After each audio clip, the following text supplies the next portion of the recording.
የጸሎታችን ሁሉም መልስ በዚህ ቤተ መቅደስ ዛሬውኑ ቢሰማ ነገ እንመጣለን እንዴ? ችግር ስላለብን እኮ ነው ሁላችንም የተሰበሰብነው። የምንጠይቀው ጥያቄ ከእግዚአብሔር ጋር ያለን የሆነ ጉዳይ ስላለን፣ ያቺ ጉዳይ ባትኖር ኖሮ እግዚአብሔር ባወቀ አንዳንዶቻችን ላንመጣ እንችል ነበር፣ ላንገኝ እንችል ነበር።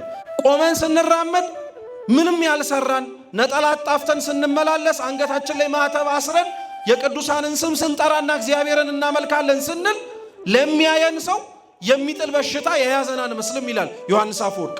ግን የሚጥል በሽታ ሲጥል እንደሚታወቀው ሁሉ እኛም ከእግዚአብሔር ጋር አለመሆናችን የሚታወቀው ዘወትር በኃጢአት ስለምንበድል ነው ይላል። አብዛኞቻችን እኮ ኃጢአት ጥላ ካቆሰለችን በላይ ተስፋ መቁረጥ እንደ እሳት አንገብግቦን በልቶ ነው። ብዙ ኃጢአቶቻችንን፣ ነውሮቻችንን፣ ክፋቶቻችንን እግዚአብሔር እየነቀለ የሚያነሳልን እኛ ላይ የሰናፍጭ ቅንጣት እምነት ታክል አግኝቶ ይመስላችኋል?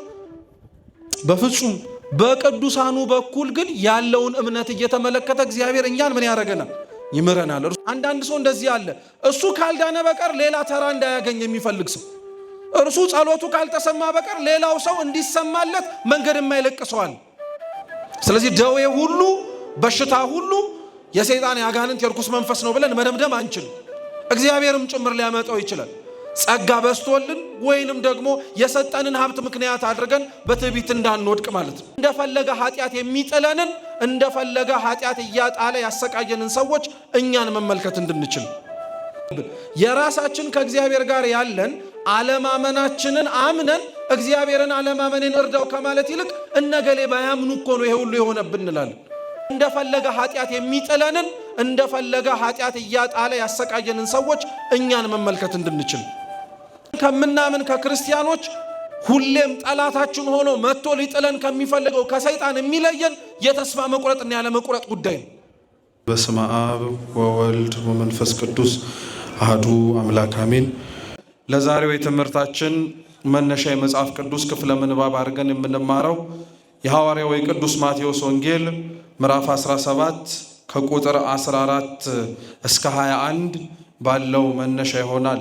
እስኪ ማቴዎስ ወንጌል በሉ እንጂ ምዕራፍ 17 ከቁጥር 14 እስከ 21። ምናልባት ማስታወሻ ያልያዝን ካለን እንዲህ ስንለው ውስጣችን እንዲሰርጽ ነው። በዚህ መነሻ ክፍለ ምንባብ አድርገን የምንማር ነው የሚሆነው። አስቀድሜ የመጽሐፍ ቅዱሱን ቃል ሁላችሁ መስማት እንድትችሉ አነብላችሁና ወደ ትምህርታችን እንሄዳለን። እግዚአብሔር አምላካችን ከሁላችን ጋር ይሁን። ወደ ሕዝቡም ሲደርስ አንድ ሰው ወደ እርሱ ቀረበና ተንበርክኮ ጌታ ሆይ ልጄን ማርልኝ፣ በጨረቃ እየተነሳበት ክፉኛ ይሰቃያልና ብዙ ጊዜ በእሳት ብዙ ጊዜም በውሃ ይወድቃልና ወደ ደቀ መዛሙርትህም አመጣሁት ሊፈውሱትም አቃታቸው አለው። ኢየሱስም መልሶ የማታምን ጠማማ ትውልድ ሆይ እስከ መቼ ከእናንተ ጋር እኖራለሁ? እስከ መቼ ስታገሳችኋለሁ? ወደዚህ ወደ እኔ አምጡት አለ። ኢየሱስም ገሰጸው፣ ጋኔኑም ከእርሱ ወጣ፣ ብላቴናውም ከዚያች ሰዓት ጀምሮ ተፈወሰ። ከዚህም በኋላ ደቀ መዛሙርቱ ብቻቸውን ወደ ኢየሱስ ቀረቡኛ እኛ ልናወጣው ያልቻልን ስለምን ነው አሉት። ኢየሱስም ስለ እምነታችሁ ማነስ ነው። እውነት እላችኋለሁ የሰናፍጭ ቅንጣት የሚያህል እምነት ቢኖራችሁ ይህን ተራራ ከዚህ ወዲያ እለፍ ብትሉት ይሆናል። ይህን አይነት ግን ከጸሎትና ከጾም በቀር አይወጣም አላቸው ይላል። ስለ ቅዱስ ቃሉ አምላካችን ስሙ የተመሰገነ ይሁን። ተመሳሳይ ታሪክ ነው። አሁንም ይህንኑም አዳምጡ። የማርቆስ ወንጌል ምዕራፍ 9 ከቁጥር 14 እስከ 29። ወደ ደቀ መዛሙርቱም በመጣ ጊዜ ብዙ ሕዝብ ሲከባቸው፣ ጻፎችም ከእነርሱ ጋር ሲከራከሩ አየ። ወዲያውም ሕዝቡ ሁሉ ባዩት ጊዜ ደነገጡ፣ ወደ እርሱም ሮጠው እጅ ነሱት። ጻፎችንም ስለምን ከእነርሱ ጋር ትከራከራላችሁ ብሎ ጠየቃቸው። ከሕዝቡ አንዱ መልሶ መምህር ሆይ ዲዳ መንፈስ ያደረበትን ልጄን ወደ አንተ አምጥቼዋለሁ። በያዘውም ስፍራ ሁሉ ይጥለዋል፣ አረፋም ይደፍቃል፣ ጥርሱንም ያፋጫል፣ ይደርቃልም። እንዲያወጡለትም ለደቀ መዛሙርት ነገርኳቸው፣ አልቻሉምም አለው። እርሱም መልሶ የማታምን ትውልድ ሆይ እስከ መቼ ከእናንተ ጋር እኖራለሁ? እስከ መቼ ስታገሳችኋለሁ? ወደ እኔ አምጡት አላቸው። ወደ እርሱም አመጡት። እርሱንም ባየ ጊዜ ያ መንፈስ ወዲያው አፈራገጠው፣ ወደ ምድርም ወድቆ አረፋ እየደፈቀ ተንፈራፈረ። አባቱንም ይህ ከያዘው ስንት ዘመን ነው ብሎ ጠየቀው። እርሱም ከሕፃንነቱ ጀምሮ ብዙ ጊዜ ሊያጠፋው ወደ እሳትም ወደ ውሃም ጣለው። ቢቻልህ ግን እዘንልን እርዳንም አለው። ኢየሱስም ቢቻልህ ትላለህ፣ ለሚያምን ሁሉ ይቻላል አለው። ወዲያውም የብላቴናው አባት ጮሆ አምናለው፣ አለማመኔን እርዳው አለ። ኢየሱስም ሕዝቡ እንደገና ሲራወጥ አይቶ ርኩስ መንፈሱን ገሰጸና አንተ ዲዳ ደንቆሮም መንፈስ እኔ ያዝሃለሁ፣ ከእርሱ ውጣ፣ እንግዲህም አትግባበት አለው። ጮሆም እጅግ አንፈራግጦት ወጣ። ብዙዎችም ሞተ እስኪሉ ድረስ እንደ ሙት ሆነ። ኢየሱስ ግን እጁን ይዞ አስነሳው፣ ቆመም። ወደ ቤትም ከገባ በኋላ ደቀ መዛሙርቱ እኛ ልናወጣው ያልቻልን ስለምንድን ነው ብለው ብቻውን ጠየቁት። ይህ ወገን በጸሎትና በጾም ካልሆነ በምን ሊወጣ አይችልም አላቸው ይላል። አሁንም የአምላካችን ስሙ የተመሰገነ ይሁን። ደከማችሁ እንዴ? መስማት አያደክምም እኮ። አንድ ልጨምርላችሁ ራሱኑ ታሪክ የሉቃስ ወንጌል ምዕራፍ 9 ከቁጥር 37 እስከ 43። በነገውም ከተራራ ሲወርዱ ብዙ ሕዝብ ተገናኙት። እነሆም ከሕዝቡ አንድ ሰው እንዲህ እያለ ጮኸ፣ መምህር ሆይ ለእኔ አንድ ልጅ ነውና ልጄን እንድታይልኝ እለምንሃለሁ። እነሆም ጋኔን ይይዘዋል፣ ድንገትም ይጮኻል፣ አረፋም እያስደፈቀው ያንፈራግጠዋል፣ እየተንቀጠቀጠም በጭንቅ ይለቀዋል። ደቀ መዛሙርትም እንዲያወጡት ለመንኩ፣ አልቻሉምም። ኢየሱስም መልሶ እናንተም ማታምን ጠማማ ትውልድ እስከ መቼ ከእናንተ ጋር እኖራለሁ? እስከ መቼ ስታገሳችኋለሁ? ልጅህን ወደዚህ አምጣው አለ። ሲቀርብም ጋኔኑን ጣለውና አንፈራገጠው። ኢየሱስ ግን ርኩስ መንፈሱን ገስጾ ብላቴናውን ፈወሰው፣ ለአባቱም መለሰው። ሁሉም ከእግዚአብሔር ታላቅነት የተነሳ ተገረሙ። ሁሉም ኢየሱስ ባደረገው ሁሉ ተደነቁ ይላል። ስለ ቃሉ የአምላካችን ስም የተመሰገነ ይሁን። ይሄንን ሁሉ ምናልባት ለማስታወስ ሊከብድ ስለሚችል እኛ የማቴዎስ ወንጌል ምዕራፍ 17 ቁጥር 20 ላይ ባለችው አንዲት ኃይለ ቃል መነሻነት እንማራለን። እስኪ የሰናፍጭ ቅንጣት በሉ ታክል እምነት። እስኪ ድገሙት። የሰናፍጭ ቅንጣት ታክል እምነት። እስኪ ሶስተኛስ በሉት ታክል ምን? በዚህ ኃይለ ቃል መነሻነት እንማራለን።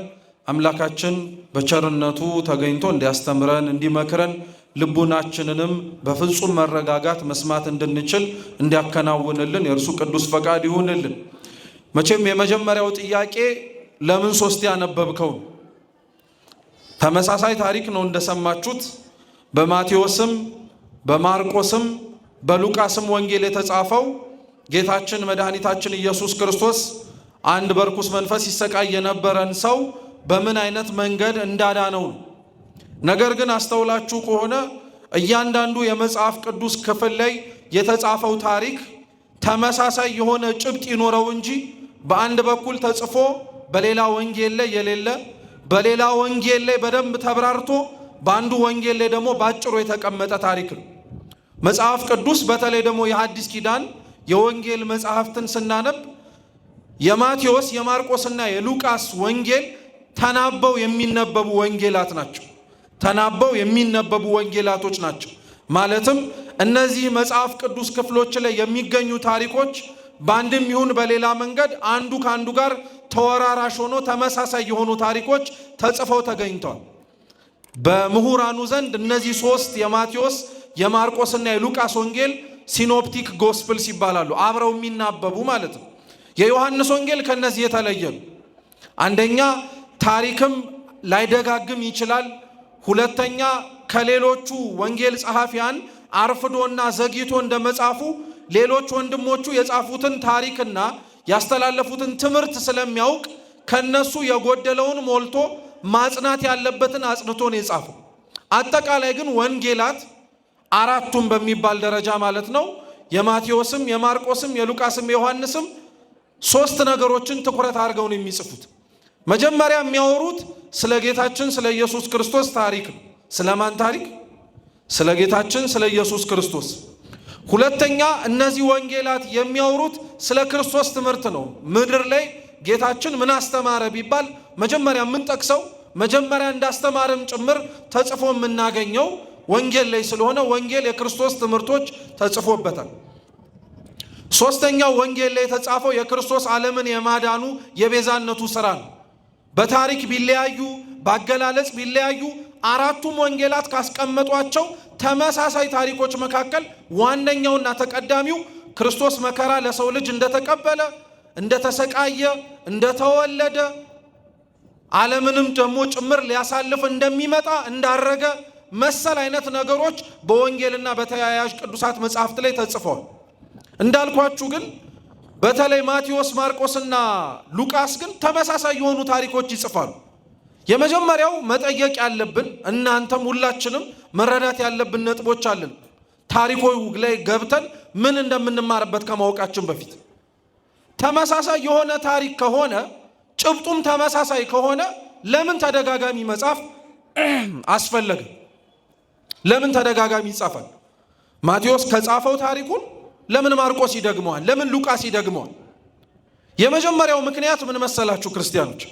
ወንጌላት ተመሳሳይ የሆነ ታሪክ በተለያየ እይታ ሊጽፉ የሚችሉበት መንገድ አባቶቻችን ሊቃውንት ሲያብራሩ ወንጌላውያንን ጌታችን ኢየሱስ ክርስቶስ የመረጣቸው የጠራቸው አብዛኞቹን በተለይ ካስቆሮቱ ከይሁዳ ውጪ አሳልፎ ከሸጠው ከዛ ከይሁዳ ውጪ 11ዱም የተጠሩት በገሊላ ከተማ ውስጥ ሲመላለሱ ነው። እቺ የገሊላ ከተማ የተናቁ ያልተማሩ በዝቅተኛ የኑሮ ደረጃ ላይ ይኖሩ የነበሩ ሰዎች የሚገኙባት ቦታ ናት። ክርስቶስ ከትላንትና ጀምሮ ነው በነገራችን ላይ በተናቁ በተገፉ ሰው በማይፈልጋቸው እርሱ ግን ፈልጎ አውጥቶ ምርጥ ቃል ያደርጋቸው በሚችሉ ሰዎች መስራት የጀመረው በእኔና በእናንተ ዘመን አይደለም። ትላንትና ጀምሮ አብዛኞቹ ክርስቶስ የሚመርጣቸው ነፍሳት ሰው የማይፈልጋቸው ናቸው። 11ዱንም ከገሊላ ሲመርጣቸው የተጠሩበት ቦታና በሚኖሩበት አካባቢ ላይ አብዛኞቹ አሳ የማጥመድ በእጅ ሥራ ሙያ ላይ የተጠመዱ ናቸው እንጂ በማንበብ በመጻፍ በማስተማር መሰል አገልግሎት ላይ አይታወቁ። እየሰማችሁ ይሉ አይታወቁ። አሁን እንደዚህ ያለበት ዘመን አድርገን እንዳንረዳው በነገራችን ላይ በቀድሞ ዘመን እንኳን ቆሞ ሰው ለማስተማር ቀርቶ የተጻፈ መጽሐፍ እንኳን ገዝቶ ለማግኘትና ለማንበብ ባለጸጋ መሆን ይጠበቅበታል።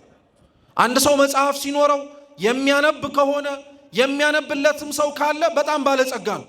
አሁን ነው ዘመኑ ተሻሽሎ ሁላችንም በምንችልበት በአቅማችን ልክ መጽሐፍና የሚያነቡም የሚያስነብቡም መምህራንም እየበዙ የመጡት እንጂ በጥንቷ ጊዜ ላይ መጽሐፍ የአንድ የባለጸግነት መገለጫ ነው። ስለዚህ እነዚህ ደቀ መዛሙርት እንዳልኳችሁ ከመጽሐፍ ጋር የለም ያደጉት። መጽሐፍ ጋር አለማደግ ብቻ አይደለም፣ በማስተማርም የተካኑ አይደሉም። በቀደመው ጊዜ ላይ ደግሞ ክርስቶስ ያስተምር የነበረው ዛሬ አሁን በእጃችን ላይ እንዳለው በዚህ በመጽሐፍ መንገድ አይደለም።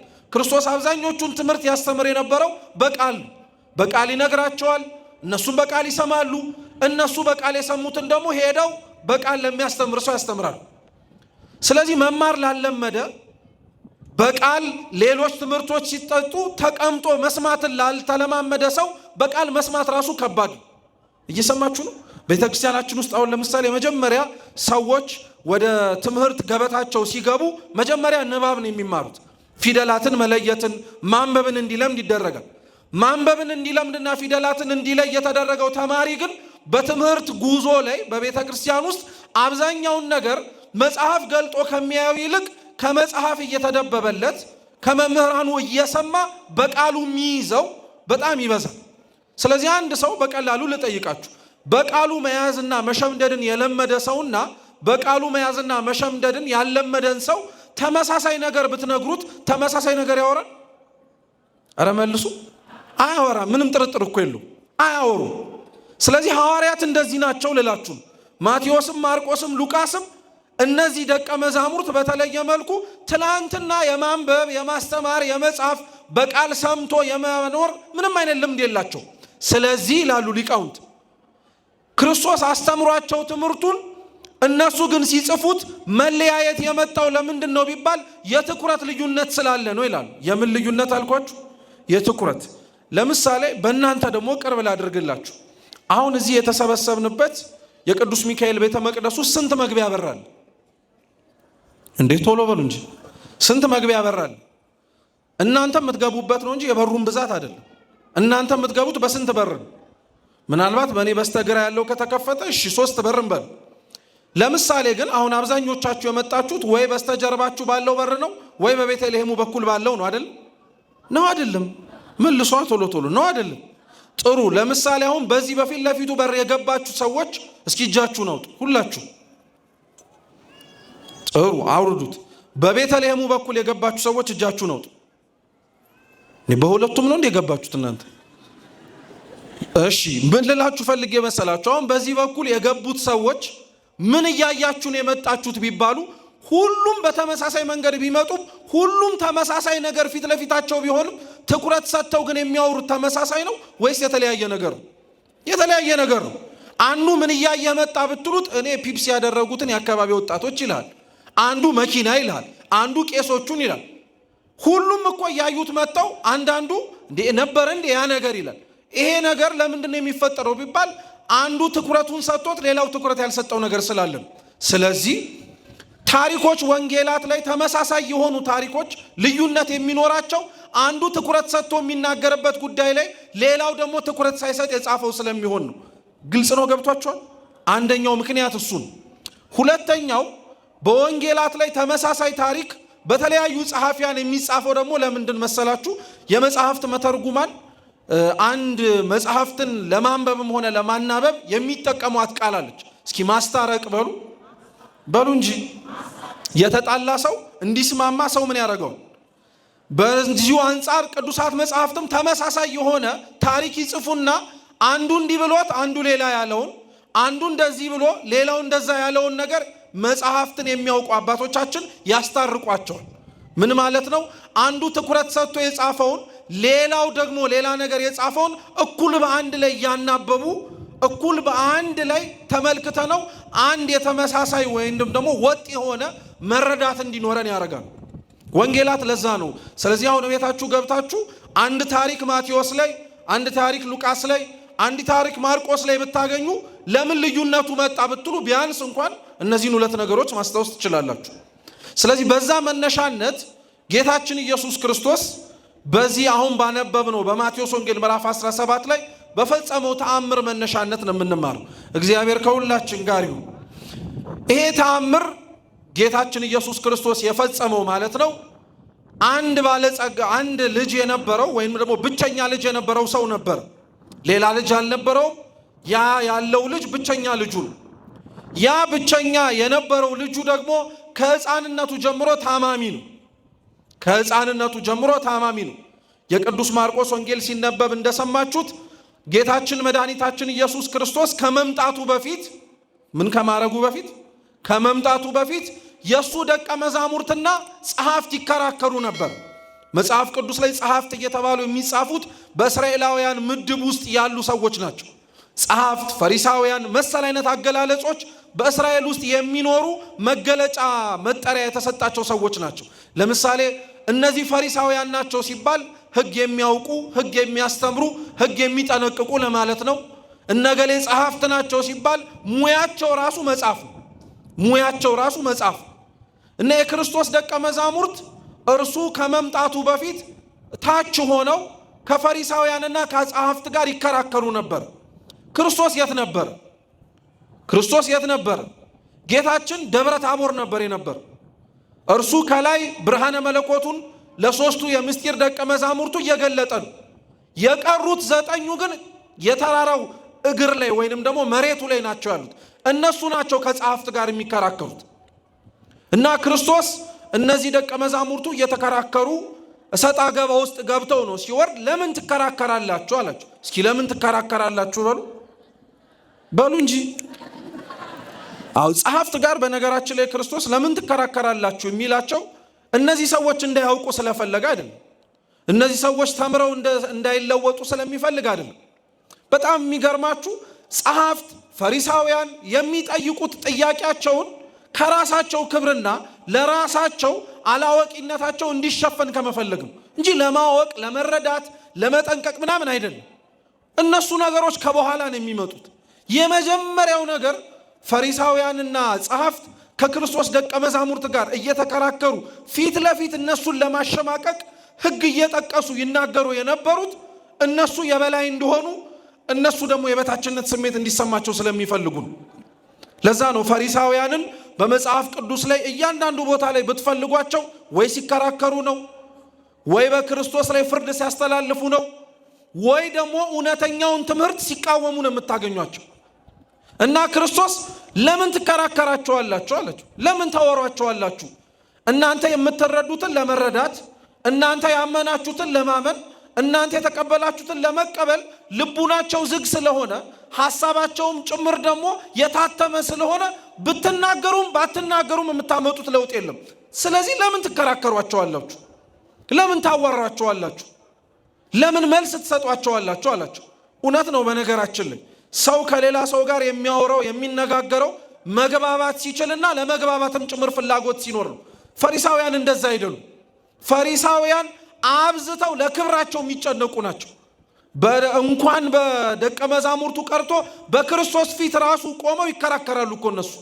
እንደው ለዚህ እንኳን አንድ ማሳያ እናቅርብ ብንል ምን ያክል ለክብራቸው እንደሚጠነቀቁ አሁን እኛ እንደተሰበሰብንበት በምሽት እየመጣ በተሰበሰቡበት በደቀ መዛሙርቱ እግር ስር አብሮ እየተቀመጠ ይማር የነበረ ከፈሪሳውያን አለቆች መካከል አንድ ሰው ነበረ፣ ኒቆዲሞስ የሚባል። ኒቆዲሞስ አንዱ በማታ እየመጣ ይማርበት የነበረው፣ አንዱ ሰው በማያየው ሰዓት እየመጣ ከክርስቶስ እግር ስር ይቀመጥበት የነበረው ጉዳይ ምንድን ነው? ክብሩ እኮ ነው። ሌላ ምንም ነገር አይደለም። እንደዚህ አይነት ሰው ጸባይ በነገራችን ላይ ያለዋል። ሰው ሲሰበሰብ መገኘት የማይፈልግ ጭንቀት ያለበትን ሰው እያለን አይደለም። በነገራችን ላይ አንዳንድ ሰው የእውነትም ሰው ሲበዛ በተሰበሰበ ቦታ ላይ መቀመጥ፣ መማር፣ ማወቅ የሚጨንቀው ሰው አለ። እንደነዚህ አይነት ችግር ያለባቸው ሰዎች በሂደት መታረም እንዲችሉ መሰራት ይችላል፣ ይደረጋልም ጭምር። አንዳንዶቻችን ግን ስራዬ ብለን ከሰው ጋር ላለመመሳሰል ሰው የሚገኝበት ቦታ ላይ በመገኘት እኛ ክብራችን ያነሰ ከምንገኝበት ሰው ጋር ተመሳሳይ ሆነን እንዳንቆጠር ብለን ሌሊት የምንመጣ ሰዎች አሉ። እውነት ወይስ ሐሰት? እውነት ነው። ሰው ሲያየኝ ይጨንቀኛል፣ እኔ ሰው እንዲያየኝ አልፈልግም፣ ሰው እንደዚህ ሲሆን ያን ያክል እንትን አይልም። እንደዚህ ያክል ምክንያቶች እንደረድራል። ግን ችግር ኖሮብን አይደለም እንደዛ የምንለው። ይሄ መታየቱን እውቅና መሰጠቱን ከሌላው ሰው ጋር አብሮ በመቀመጥና በመገኘት ውስጥ ዝቅተኛ የሆነ ስሜት ይሰማኛል ብለን የምንሰጋ ስላለን። ኒቆዲሞስ እንደዛ ነበር፣ ለክብሩ ይጨነቅ ነበር። ስለዚህ ክርስቶስን ሌሊት ይማር ነበር አብሮ ቁጭ ብሎ። ኋላ ለክብሩ የሚጨነቀው ኒቆዲሞስ ግን ክርስቶስ ክስ እንደተከሰሰና በዛም ክስ ሊፈረድበት እንደሚገባ ሲነገረው ለመከራከር ሞክሮም ነበር። አንዳንድ ቦታዎች ላይ አይ እንዴት አንድ ሰው ክሱን ሳይሰማ ሊከሰስ ይችላል? ሕጉን መስማት አለበት፣ ክሱን ማወቅ አለበት ብሎ ትንሽ ፈራተባ እያለ ሞክሮ ነበር። ነገር ግን ጭብጡ ምንድነው? ኒቆዲሞስ ደፍሮ ከክርስቶስ ጋር አብሬ ቆም ያለው ለማለት የሚያስተምረውን ትምህርት ተቀብሎ ለመኖር እየከለከለው የነበረው ክብሩ ነው። እስኪ ክብሩ በሉ። አዎ ሰው በነገራችን ላይ ሁላችንም ማወቅ ያለብን የራሳችን ክብር ሊኖረን የሚችለው ከእግዚአብሔር ጋር ስንሆን ብቻ ነው። ሰው ከእግዚአብሔር ጋር ሳይሆን ሊኖረው የሚችለው ክብር በሌሎች አይን ሚዛን ተመዝኖ የሚሰጠው ነው እንጂ በሌላ ሊገኝ የሚችል አይደለም።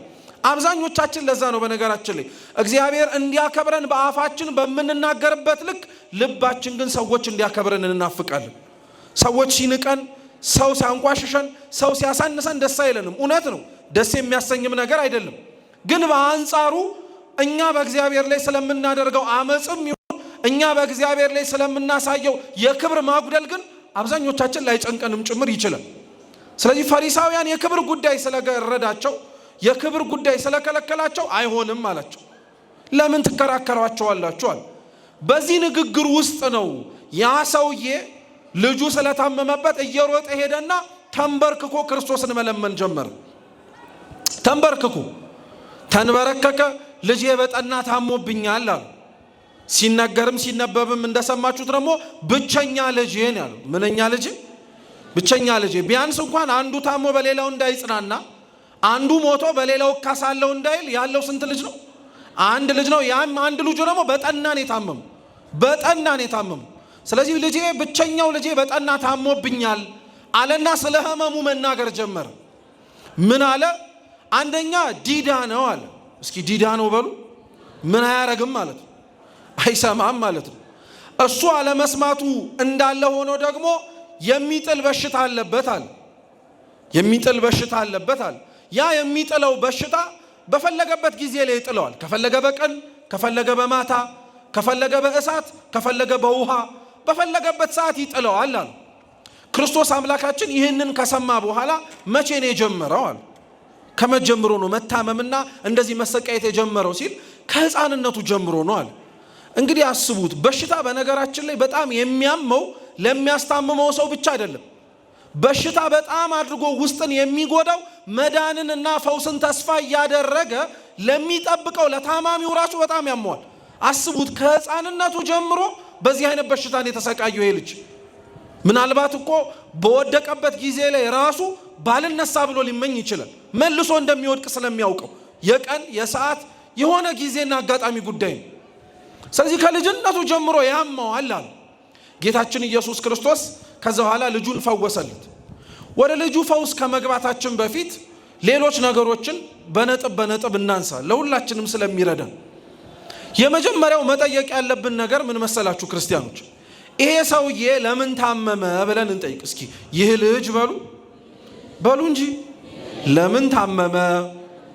አሁን በየቤታችን በየዙሪያችን በምሩቅም ሆነ በቅርብ የሆነ የታመመ ሰው አስቡ።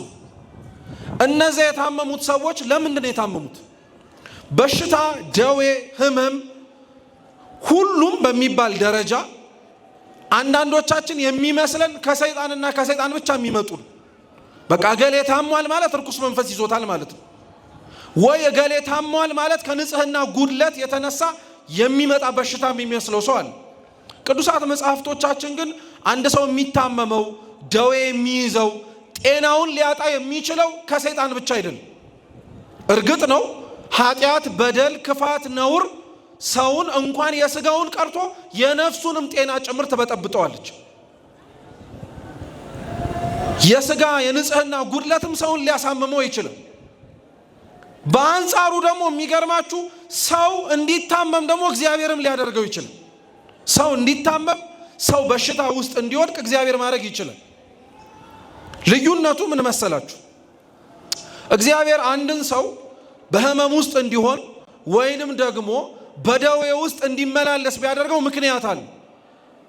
እግዚአብሔር ደዌን የሚያመጣው ወይንም ደግሞ ደዌን በሰዎች ዘንድ ሊያዝበት የሚችለው ምክንያት አንደኛው ከጸጋ ብዛት ነው።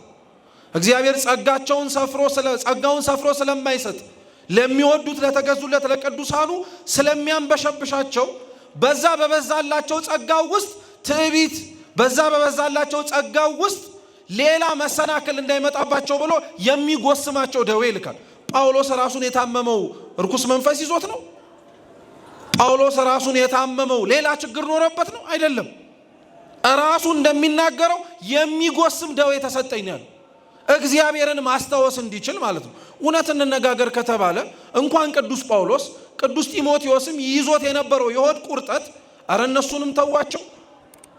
እኛ እና እናንተ የጸሎታችን ሁሉ መልስ በዚህ ቤተ መቅደስ ዛሬውኑ ቢሰማ ነገ እንመጣለን እንዴ? ችግር ስላለብን እኮ ነው ሁላችንም የተሰበሰብነው።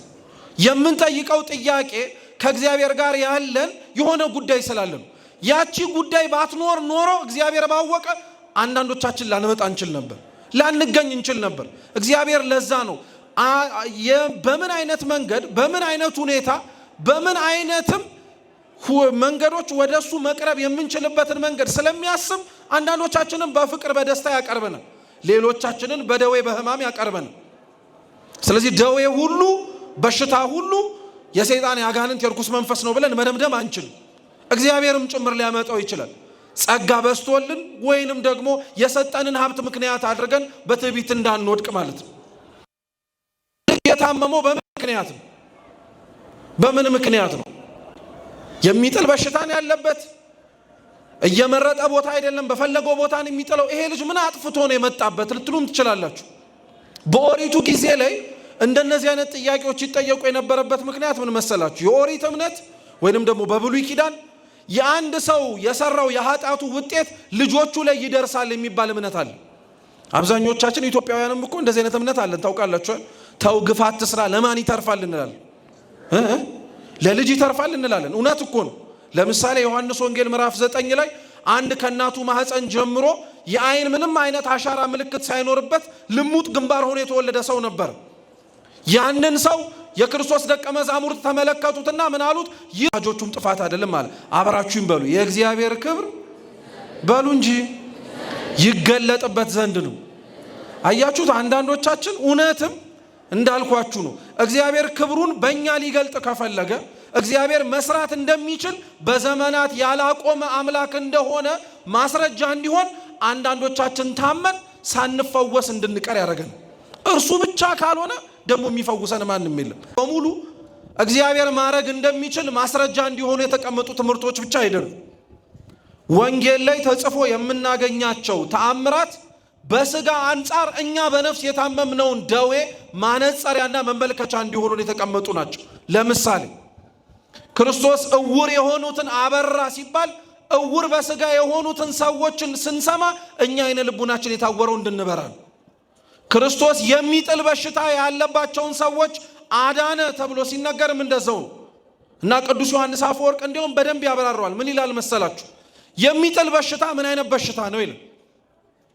በሉ እንጂ መልሱ። የሚጥል በሽታ ምን አይነት በሽታ ነው? ከበሽታው እኮ ነገርኳችሁ። ምን የሚያደርግ በሽታ ነው? እስኪ የሚጥል በሉ። አይዞቹ ከባድ እኮ አይደለም። የሚጥል በሽታ ምን አይነት በሽታ ነው ሲባል በሽታው ምን የሚያደርግ የሚጥል። ጥሩ። አንድ ሰው የሚጥል በሽታ እንዳለበት የሚታወቀውስ እንዴት ነው? ሲወድቅ ነው። በነገራችን ላይ ቀጥ ብሎ ሲራመድ እንኳን የሚጥል ሌላስ በሽታ ያለበት ይመስላል። አብዛኞቻችን እንደዛ ነው። ጤነኛን ምን መስለው ስንታይ እኮ ቆመን ስንራመድ ምንም ያልሰራን ነጠላ ጣፍተን ስንመላለስ አንገታችን ላይ ማህተብ አስረን የቅዱሳንን ስም ስንጠራና እግዚአብሔርን እናመልካለን ስንል ለሚያየን ሰው የሚጥል በሽታ የያዘናን መስልም ይላል ዮሐንስ አፈወርቅ። ግን የሚጥል በሽታ ሲጥል እንደሚታወቀው ሁሉ እኛም ከእግዚአብሔር ጋር አለመሆናችን የሚታወቀው ዘወትር በኃጢአት ስለምንበድል ነው ይላል። እግዚአብሔር ይህን ሕይወታችንን ያስተካክልልን። የሚጥል በሽታ አለብን ሁላችንም፣ ምንም ጥርጥር የለውም።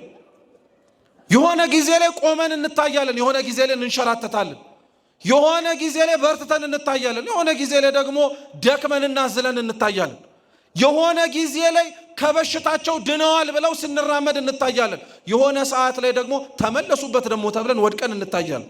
የሚጥል በሽታ ብሎ ክርስቶስ ያንን ልጅ ሊያድነው የፈለገው እንደፈለገ ኃጢአት የሚጥለንን እንደፈለገ ኃጢአት እያጣለ ያሰቃየንን ሰዎች እኛን መመልከት እንድንችል የሚጥል በሽታ ነበር የያዘው የነበረው። ደግሞ ሲጥለው አይገርማችሁ? እስኪ ቀን በሉ በሉ እንጂ ማታ በሉ። ሰው ኃጢአት ሲጥለው ቦታ ይመርጣል? አይመርጥም። አይገርማችሁ? ኃጢአት በጣም ክፋቷ ይሄ ነው።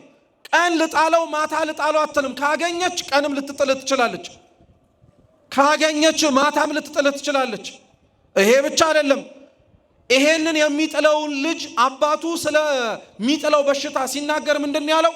እሳትም ውሃም ጋር ሊጥለው ይችላል። እስኪ እሳት በሉ። አሁን ደግሞ እሳት ላይ ይመጣል ማለት ምን መሰላችሁ ይላል ዮሐንስ አፈወርቅ። የሚጥል በሽታ ይዞት እሳት ላይ ወደቀ ማለት የሚጥለው በሽታ ኃጢአት ነው። እሳት የሚብለው የበለጠ የሚጎዳው ነገር ማለት ነው። ኃጢአቱ መጉዳቱ ሳያንስ የሰራው ኃጢአት ከእግዚአብሔር ማራቁ ሳያንስ የወደቀበት እሳት የተባለው ደግሞ ቦታ ወድቆ እንዳይነሳ ያቃጥለዋል። አብዛኞቻችን እኮ ኃጢአት ጥላ ካቆሰለችን በላይ ተስፋ መቁረጥ እንደ እሳት አንገብግቦን በልቶናል። ለዛ ነው ራሱ ቅዱስ ዮሐንስ አፈወርቅ ምን ይላል? ለክርስቲያን ትልቁ ፈተናው ኃጢአት መስራት ሳይሆን ተስፋ ቆርጦ መቀመጥ ነው ይላል። እኛ ይህችን በልባችን ጠንቅቀን መያዝ አለብን። እኛን ከምናምን ከክርስቲያኖች ሁሌም ጠላታችን ሆኖ መጥቶ ሊጥለን ከሚፈልገው ከሰይጣን የሚለየን የተስፋ መቁረጥና ያለ መቁረጥ ጉዳይ ነው እንጂ ኃጢአት የመስራትና ያለ መስራት ጉዳይ አይደለም። እኛ የበደልነውን በደል እኮ ነው ሰይጣን የበደለው። በነገራችን ላይ እኛ የሻትነውን አምላክነት እሱም ሽቶት ነበር። ልዩነቱ ግን ምንድን ነው? እኛ የሻትነውን አምላክነት ወድቀን እንደማናገኘው የእግዚአብሔር ገንዘቡ እንደሆነ ስናውቅ ማረን አለ። እርሱ ደግሞ በአንጻሩ የሻተውን አምላክነት እንደማያገኘው ሲያውቅ እንደ አምላክ ሊመለክበት የሚችልበትን የራሱን ሰራዊት ይዞ ወረደ። ተስፋ መቁረጥ እኮ ነው፣ ሌላ ምንም ነገር የለው። ሰይጣንን ሰይጣን ያረገው ሰውንም ሰውን የሚያደርገው ተስፋ መቁረጥና ተስፋ ማግኘት ብቻ ነው። ስለዚህ እሳት ላይ ይጥለዋል አለ። አንዳንዴ ደግሞ ውሃ ላይ ይጥለዋል አለ። ምን ላይ ይጥለዋል? ውሃ ላይ ይጥለዋል አለ። በጣም እኮ የሚገርም ነገሩ ከእሳቱ አንፃር ውሃው የሚጎዳው አይመስልም ማለት ሲነገር ይጎዳዋል አይጎዳው? አንድ ሰው የሚጥል በሽታ ኖሮት ውሃ ውስጥ ቢወድቅ እንደ እሳቱ ይጎዳዋል አይጎዳው? ይጎዳዋል። ውሃው በአንጻሩ እሳቱ እንደሚያቃጥለው ያቃጥለው እንጂ ያፍነዋል አያፍነው? ኃጢአት የሚሰራ ሰው ውሃ ውስጥ ወደቀ ማለት መተንፈስ እንዳይችልና እስትንፋሱ ከሆነው ከእግዚአብሔር ጋር መገናኘት እንዳይችል አስሮ አነቀው አስቀረው ለማለት ነው የሚነገረው። ስለዚህ ጌታችን ኢየሱስ ክርስቶስ እንደዚህ አይነቱንና መሰሌ በሽታ የያዘውን ሰው ሊያድነው አባቱ ጋር ሄደ። በሽታውን ጠየቀ፣ የታመመበትን ጊዜ አወቀ። ከዛ በኋላ አባትየው ግን መናገር ጀመረ። ቢቻልህ አለ፣ የሚሆንልህ ከሆነ አለ። ደሞ እሱም እኮ አይደለም ቀጠለና ይሄንን የታመመውን ልጄን መዳን እንዲችል ለደቀ መዛሙርት ሰጥቻቸው ነበረ፣ ግን እነሱ ሊፈውሱት አልቻሉም ማለት እና በጣም የሚገርም ነው። ይሄ ልጁ እንዲድንለት ይዞት የመጣው አባት የራሱን አለማመን አምኖ እግዚአብሔርን እርዳኝ ብሎ ከመለመኑ ይልቅ ሌሎች ያላመኑትን አለማመን አየና በእነሱ ጥፋት እኮ ነው ልጅ ያልዳነዋል። አብዛኞቻችን ተመሳሳይ ጸባይ ነው ያለብን። የራሳችን ከእግዚአብሔር ጋር ያለን አለማመናችንን አምነን እግዚአብሔርን አለማመንን እርዳው ከማለት ይልቅ እነገሌ ባያምኑ እኮ ነው ይሄ ሁሉ የሆነብን እንላለን። እና ደቀ መዛሙርቱን እንደዛ አላቸው። አደባባይ ላይ እኮ ነው ደግሞ ያወራው። ደቀ መዛሙርቱ ተሸማቀቁ፣ አፈሩ። እግዚአብሔርን እየተከተልክ እርሱ የሚያደርገውን ነገር አለማድረግ አይከብድም? የእግዚአብሔር ልጆች ናቸው ተብሎ ነገር ግን የእግዚአብሔር ልጆች የሚያስብላቸውን ነገር አለመስራት አያሳፍርም? አፈሩ በደንብ አድርገው። ክርስቶስ ግን ምን አለው? እናንተ እምነት የጎደላችሁ አለ። አንተ ራስህ ባለማመንህ ልጅህ አልድን ብሎ እዚህ እየተሰቃየ ደቀ መዛሙርቴ ላይ አሳበብክ። እውነት እንነጋገር ግን ከተባለ አለ ክርስቶስ ይላል ዮሐንስ አፈወርቅ፣ ሁላችሁም እኮ አታምኑም አለ። ስንቶቻችሁ? ሁላችሁም እኮ እስከ መቼ ከእናንተ ጋር እሆናለሁ አለ። ሞቱን ናፈቀ እኮ ማለት እኮ ነው። እስከ መቼ ከእናንተ ጋር እሆናለሁ? አታምኑም። የሚደረግላችሁ ነገር ሲደረግ አትመለከቱም አለ። ከዛ በኋላ ክርስቶስ ያንን የታመመውንና ያንን ሲሰቃይ የነበረውን ሰው እርኩስ መንፈስ የያዘውን ተናግሮ አስወጣው። እስኪ ተናግሮ አስወጣው በሉ። ቅድም ስነግራችሁ ሰምታችሁ ከሆነ የታመመው ልጅ መስማት ይችላል አይችልም? እና እንዴት ተናግሮ አስወጣው? አይገርማችሁ? እግዚአብሔር እንዴት አይነት አምላክ እንደሆነ። ዲዳ እኮ ነው። እኛ የምናውቀው ዲዳ የሆነ ሰው ምን እንደማያደርግ ነው። እግዚአብሔር ግን ሲናገር እንዲህ አይነት አምላክ ነው። ዲዳ የሆነ ጆሮ እንኳን በድምፁ ምን ማድረግ የሚችል መክፈት ብቻ አይደለም፣ ዲዳ ያደረገውንም ሌላውንም የበሽታውንም መንስኤ ነቅሎ ማውጣት የሚችል ነው። ምን የክርስቶስ ዲዳን ማናገሩ ይደንቃችኋል እንዴ? ዮሐንስ መጥምቅ እኮ ሲወለድ እኮ የአባቱን ልሳን የፈታው እሱ አይደል እንዴ? ዮሐንስ ማድረግ ከቻለው ክርስቶስ እንዴት ያቅተዋል? ዲዳ የሆነውን ልጁን አፉን እንዲፈታው አደረገው ክርስቶስ። ከዛ በኋላ ግን ጭብጡን ጠቀለለላቸው። ምን አላቸው? የሰናፍጭ ቅንጣት ታክል እምነት ካላችሁ ሁሉም ነገር መደረግ ይችላል አለ። እንዲያውም ሲያጠነክረው ይህን ተራራ ከዚህ ተነስተ ወዲያ ሂድ ብትለው ይደረግልሃል አለ። ጭብጡ ምን ሊያስተምራቸው ፈልጎ መሰላችሁ? አንዱን ብቻ ልንገራችሁ። እንደነዚህ አይነት በሽታ ይዟቸው የሚመጡትን ሰዎች ልታድናቸው ወይም ልትፈውሷቸው ስልጣን ሰጥቻችሁ ነበረ። እውነት ነው። ክርስቶስ ለሐዋርያቱ አጋንንትን ማውጣት እንዲችሉ፣ ጊንጡን እባቡን መርገጥ እንዲችሉ ስልጣን ሰጥቷቸዋል። ያቃታችሁ እርሱ ካላመነ በቀር ሊድን አይችልም ብላችሁ በውስጣችሁ አመናችኋት እምነት ነዋል። እየሰማችሁ ነው? አዎ። ሰው በነገራችን ላይ ሲታመምብን በሽታውን እንዲፈወስ የምንፈልግ ከሆነ ክርስቲያኖች ወይ የታመመው ሰው እንደሚድን በእግዚአብሔር ማመን አለበት፣ አለበለዚያ ደግሞ የሚያመጡት ሰዎች በእግዚአብሔር እንደሚድን ምን ማድረግ አለባቸው? ማመን አለባቸው። ይሄ እርግጥ ነው። ወንጌል ላይ ታስታውሱ ከሆነ ጓደኛቸው ሽባ ሆኖ ታሞ ክርስቶስ ካለበት ቤት ሊያስፈውሱትና ሊያድኑት ይዘውት መጡ። ሰው ቤት ውስጥ ተጠቅጥቆ ስለነበረ በምን ይግቡ? በምን በኩል ልጁን ገብቶ ያስፈውሱት? አስገቡን ቢሉ እምቢ አሉ። አንዳንድ ሰው እንደዚህ አለ። እሱ ካልዳነ በቀር ሌላ ተራ እንዳያገኝ የሚፈልግ ሰው፣ እርሱ ጸሎቱ ካልተሰማ በቀር ሌላው ሰው እንዲሰማለት መንገድ የማይለቅሰዋል። ዋናው የኔ ጉዳይ ይለቅ የሚል ማለት ነው። እነዚህ ጓደኞቹ በጣም ከአቅማቸው በላይ ሲሆን ሽባውን ሰውዬ ከነቃሬዛው ተሸክመው ጣሪያ ላይ ወጡ። ምን ላይ ወጡ? ጣሪያ ላይ ወጡ። ጣሪያውን ነቀሉት። ያንን ሽባ የሆነውን ሰውዬ በገመድ ይዘው ለአራት ከክርስቶስ እግር ስር ፊት ለፊት ቁጭ አረጉት። እንግዲህ የሚያድንህ ያድንህ ብለው ማለት ነው። ክርስቶስ ምን እንዳደረገ ታውቃላችሁ? በገመድ ያወረዱትን ሽባ ሳይሆን የተመለከተው በላይ እነሱ የጣሉለትን ወንድሞቹን ጓደኞቹን አየና ስለነሱ እምነት ብዬ ምሬሃለሁ አለ። ስለማን ብሎ? 4 ሰዎች ገመድ ይዘው ሽባ የሆነ ሰው ከክርስቶስ ፊት አውርደው ስለ እምነታቸው ማስማር ከቻሉ እንዴት ቅዱስ ሚካኤል ከፊት ለፊቱ እግዚአብሔርን አድነው ብሎ ጥሎ ላያስምርህ ነው? ጻድቃን ቅዱሳን ከእግዚአብሔር እግር ስር አስቀምጠው እባክህ ተመልከተው ቢሉ ስለ እነሱ ብሎ እግዚአብሔር ላያየን ነው? የሰናፍጭ ቅንጣት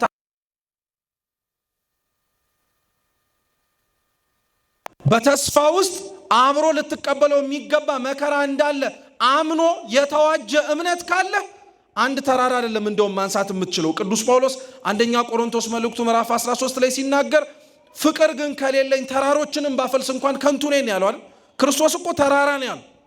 ጳውሎስ ግን ተራሮች ነው ያለው። ሰው በእግዚአብሔር ማመን ከቻለ ተራራ የሚባለውን አንዲት ነገር ብቻ ሲሆን ብዙ ተራሮችን ማንሳት ይችላል። እግዚአብሔርን ያመኑ በእግዚአብሔርን በመታመናቸው እንደ ተራራ ተመስለው ያሉ ብዙ ኃጢአቶቻችንን፣ ነውሮቻችንን፣ ክፋቶቻችንን እግዚአብሔር እየነቀለ የሚያነሳልን እኛ ላይ የሰናፍጭ ቅንጣት እምነት ታክል አግኝቶ ይመስላችኋል? በፍጹም። በቅዱሳኑ በኩል ግን ያለውን እምነት እየተመለከተ እግዚአብሔር እኛን ምን ያደርገናል? ይምረናል። እርሱ በቸርነቱ አይቶ ሁላችንንም ካለብን ከሚጥለን ነገር ሁሉ ይሰውረን። የሰማነውን በልብ ወዳችን ሰሌዳ ይጻፍልን።